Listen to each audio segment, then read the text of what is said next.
ISF সমাজ পরিবর্তন করার লড়াইয়ে লেগেছে। সাংবিধানিক অধিকার, সামাজিক ন্যায়, আত্মমর্যাদার লড়াই করার জঙ্গি দল দৃঢ় প্রতিজ্ঞাবদ্ধ।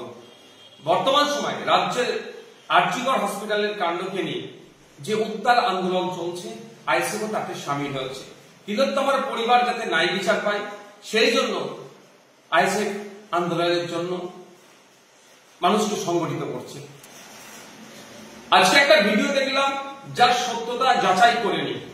সেখানে একজন নাবালিকাকে আপত্তিকর ও অবাঞ্ছিত মন্তব্য করেছে, যেটা অত্যন্ত নিন্দনীয় ও নক্কারজনক ও দুর্ভাগ্যজনক। আমাদের কোনো সমর্থক যদি এই অবাঞ্ছিত মন্তব্য করে থাকেন, সেটা দলের বক্তব্য নয়।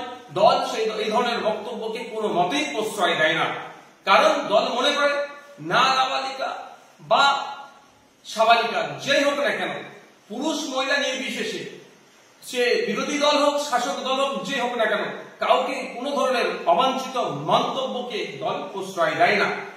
কারণ দল সবসময় এই মনোভাব নিয়ে চলে শূন্য সহনশীলতা বা জিরো টলারেন্স, যেটা পার্টির প্রত্যেকটা স্তরে নেতৃত্বের জন্য প্রযোজ্য।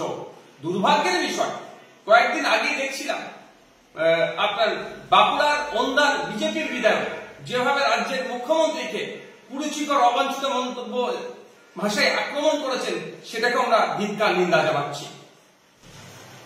আইএসএফ পশ্চিমবঙ্গ রাজ্য কমিটির পক্ষ থেকে সমস্ত সদস্য, কর্মী ও দরদীদের কাছে আমার আর্জি থাকলো, কোন রকম অশালীন, অবাঞ্ছিত, আক্রোশজনিত বক্তব্য থেকে আপনারা বিরত থাকুন।